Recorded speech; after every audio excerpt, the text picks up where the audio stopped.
front page. Still killing poverty saints. Don't want no part of the game. Stock market dropping again. Businessmen still popping champagne. Want your money back, they not gonna pay. Freedom fighters like I'm away. No joke, it's time we focus. Through the bad times, work out, jump rope it. Feels hopeless, but it ain't over. Tell a fat bitch thing, so we got a joker.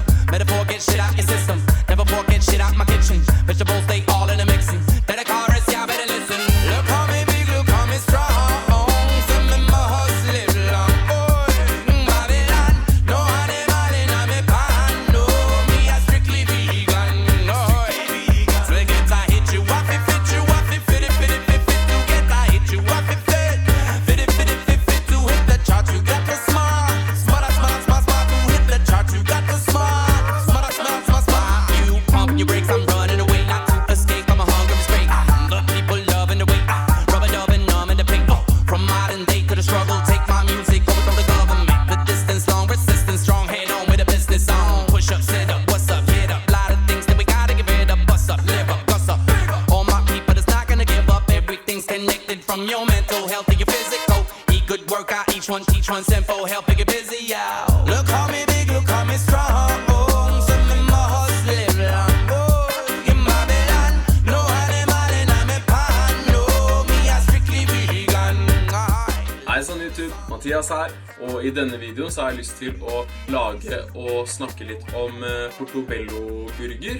Jeg lagde det og spiste det I går, så jeg har det ikke her nå, men portobello-sopp en type sopp som ganske stor og litt flat, så på grunn av formen da, så passer den veldig bra å bruke som kjøtterstatning inni burgere. Så da har jeg lyst til å snakke litt om sopp, og sammenligne med andre typer burgere og snakke litt om fordeler og om ikke direkte ulemper så I hvert fall forskjeller.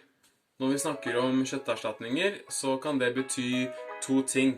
Vi kan enten snakke om måltidsopplevelsen, at maten gir oss en assosiasjon til kjøttretter, eller så kan vi snakke om erstatninger med tanke på ernæring. Altså mat som gir oss de samme næringsstoffene, matplanter som bra på protein og jern for eksempel. Ting som faller inn I den første kategorien, men ikke den andre, det ting som for eksempel jackfrukt, artisjokkhjerter, sopp, eller for eksempel når folk lager fried chicken av blomkål og så videre da. Dette ting som smaker godt, gir litt tyggemotstand og noe bite I, og som kan smake enda mer kjøttaktig hvis vi tilsetter det andre ting da. Mange tror at sopp bra på protein, sikkert fordi veggiser spiser det. Men sopp, I hvert fall de fleste typene du får I Norge I hvert fall, ganske lavt på protein. Portobello-sopp bare 1% for eksempel. Men når vi snakker om protein så kan vi både snakke om kvantitet, altså hvor stor del av matvaren som består av protein. Eller så kan vi snakke om kvalitet, altså hvor stor del av dette proteinet igjen som består av essensielle aminosyrer eller ikke-essensielle aminosyrer. Så selv om sopp ganske lavt på protein, altså I kvantitet, så det lille proteinet som der, I hvert fall av veldig bra kvalitet I hvert fall. Og jeg kan tenke meg at det derfor sopp gir ganske bra umami-smak. Og derfor kan også sopp være med å øke proteinkvaliteten I et måltid sammen med andre ting. Bortsett fra tilskudd og solskinn, så da sopp faktisk den eneste gode kilden jeg får I meg til D-vitamin. En fun fact om sopp at de teknisk sett ikke planter. Sopp, alger og gjær tilhører faktisk en kategori som hverken planter eller dyr, men en mellomting. Men de har fortsatt ikke nervesystemer, så de kan ikke føle, så vidt vi vet I hvert fall. Så derfor gir det mye mer mening å snakke om dem og behandle dem som planter, og derfor det også vegansk å spise dem.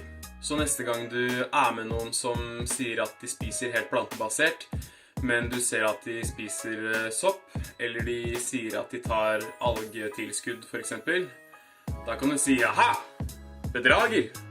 Du spiser ikke 100% plantebasert, nei. Adda badda. Så cirka 95-97% plantebasert hadde vært mer nøyaktig I mitt tilfelle, for eksempel, altså, teknisk sett. Sånne ferdige, kjøttaktige veggisburgere man får kjøpt, jo bearbeidet mat, og kan jo inneholde tilsetningsstoffer og sånn. Det fortsatt ikke farlig å spise sånt, da, så lenge man ikke gjør det hele tida, og det fortsatt sunnere enn bearbeidet kjøtt. Men sånn sett da Portobello et enda sunnere alternativ. Fileten i en veggisburger kanskje litt under 200 kalorier, mens en kjøttburger igjen jo kanskje 100 kalorier enda mer enn det også, siden her det jo mer fett. Men en sånn stor sopp kanskje bare 30 kalorier, så for folk som liker å spise ofte, og som kanskje spiser litt for mye, så Portobello-burger et bedre alternativ. Men for folk som vil ha færre, større måltider, og som vil få i seg mer kalorier og proteiner, så kan andre burgere være bedre alternativer da. Det sagt, så får de fleste nordmenn i seg mer enn nok av både proteiner og kalorier. Litt her og der kan bli mye til sammen og hjelpe på totalinntaket. Og det heller ikke noe bedre for helsa å få i seg for mye protein. Nå faster jo jeg, så jeg hadde kanskje falt litt mer inn i den andre kategorien. Men vi spiste det også sammen med litt tofu og kikertrester. Og så det jo protein i brødet. Og så laget Naima også noen gode stekte linsekaker blant annet, som vi hadde ved siden av oss. Så det ble mer enn nok av både protein og kalorier i måltidet for det. Så her det jeg skal bruke til Portobello soppburgerne. Jeg har spist Portobello-burger flere ganger før, men jeg tror ikke jeg har laget det før selv i hvert fall. Jeg tenkte jeg skulle teste å ha det i airfryer, som jeg fikk av foreldrene mine til jul. Så da tar jeg først saus over de, og så en sånn krydderblanding oppå sausen da. Den sausen jeg har brukt her består av en blanding av disse 5. Litt ketchup, barbecue-saus, sojasaus, tamarinsaus og litt liquid smoke. Den har veldig kraftig smak, og den får man ofte på meny. Holder gjerne med et par dråper, eller maks en teskje. Funker også veldig bra i bacon, altså tofu med baconsmak. Det har jeg laget flere ganger før. Det den blandingen jeg har her, og så tar jeg disse 2 vegansk hamburgerdressing og Dijon-sennep på selve burgeren etterpå da. I denne krydderblandingen så har jeg litt Himalaya-salt, 3 typer pepper, hvitt, svart og cayennepepper, litt spisskummen, paprikakrydder, barbecue-krydder. Mjøl hadde sikkert gjort seg her for å få litt mer sånn fyldig, crispy kant på soppen, men det hadde jeg ikke nå, men det går sikkert bra. I burger synes jeg ofte det digg å ha liksom noen tynne skiver av rå løk oppi, men nå hadde jeg ikke det, så jeg hadde heller litt løkpulver her da, og så litt hvit løk. Også den ostete vennen min her, næringsgjær. Nå kan det sikkert virke litt som at jeg bruker dette i alt jeg lager, men det faktisk veldig allsidig type krydder, eller det passer veldig mye i hvert fall. Vanligvis så spiser jeg hele soppen, og selv om jeg hadde tatt ut stilken når jeg skal ha de som burger, så hadde jeg ikke kastet stilken, men heller kuttet den opp og brukt neste gang jeg skulle ha steiket grønnsaker. Men akkurat disse var liksom litt på kanten. Det var liksom noen steder det så litt dårlig ut, bitte litt mugg og sånn, så da tok jeg heller av det, og som dere ser her, liksom gravde ut de dårlige bitene og kastet det da. Hvis mat litt dårlig noen steder, så i stedet for å kaste alt, så prøver jeg heller å liksom ta av det som dårlig, og bruke det som brukbart. Og siden det var sånn, så tok jeg også og skrelte disse soppene. Altså jeg tar liksom tak her, og så river forsiktig av det ytterste mørkebrune laget da. Og så det vel noe med det at man ikke skal skylle og vaske sopp i vann, fordi de litt sånn svamper, at da trekker de til seg væske og blir litt sånn slappe og ekle, og at det gjør noe med næringsstoffene også, at det blir litt mindre av det. Jeg skjønner det egentlig ikke helt selv, fordi man bruker jo ofte sopp i supper og gryter og sånn, men da går det liksom greit. Så det fordi de stekt først da, eller jeg vet ikke. Kanskje du vet det. Dette ikke en oppskrift jeg har funnet noe sted, jeg bare tester selv den komboen her, ser om det blir digg. Det tror jeg det blir, for de sausene bruker jeg ofte i tofu for eksempel, og det gir også ganske bra smak da. Og som jeg sa i den filmen min hvor jeg viser hvordan man fermenterer kål, så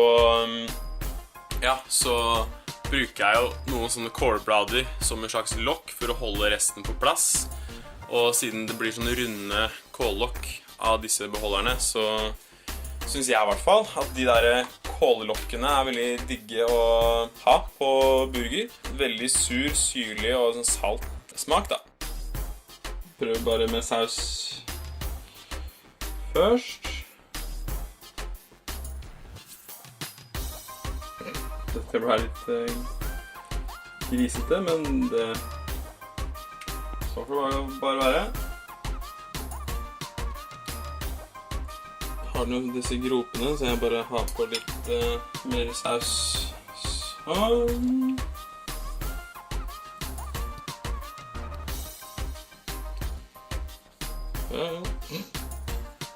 Kanskje det bedre om jeg bare hadde dyppet de I bolla liksom, med krydder. Oi! Ja, da ble det riktig krydder på seg da. Sånn. Så sagt er dette første gangen, så jeg vet ikke om det lurt å ta begge på en gang eller en av gangen, men for å spare tid så hadde vi brukt airfryeren litt allerede, så den var litt varm fra før. Ellers er det lurt å sette den på et par ekstra minutter da. Kanskje 10 minutter nok, vi får se. So this is our iftar for today, the first meal of the day.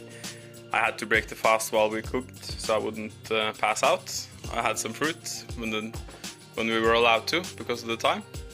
It's now almost 9:30 in the evening, so this is the first meal. And here we have the portobello mushrooms. I also heated some leftovers I had with some chickpeas and tofu, and made the plates with the salad for the burgers. We're going drug-free during Ramadan, so this is just Munkholm, non-alcoholic beer. And Naima also brought some lovely food. You can tell us what it is. This one I made with lentils, potato and eggplants. This is just I fried them with a bit of ground flour, dip them in the ground flour and then fry it. And for the lentils I use onion and mint and coriander just for the taste, and some spices thing like cumin, turmeric, and also chili powder. Very nice. And salt. Yeah. I never knew lentils could taste so good until I met you. Yes. Okay, now we're really hungry, so let's eat. I'll never get my mouth around this. I think you forgot to mention the pineapple. Did you do anything with that? It's too big.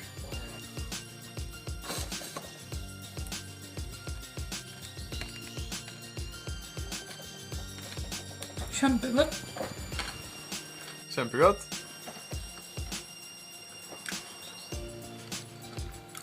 I would give 8.5 out of 10.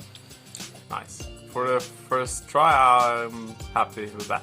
The sauce is really good and it's spicy, so good for me. Okay, well, you managed to get in a bite like this, so I'll try me too.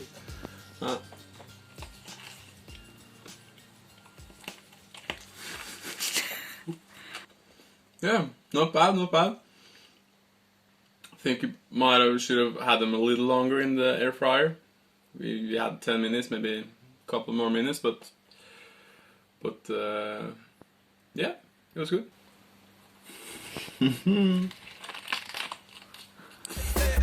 Walk on the road, man, I'm trouble no one. Man, I eat no steak, man, I eat no ham. Grandma called me as a vegetarian. Music is my occupation. Going out the field, for dig some yum. Pick some corn, use it, make a sham. Scoop it and come and get it for yum. Start to sing over the bam bam. Look how me big, look how me small. Når vi snakker om kjøtterstatninger, så kan vi...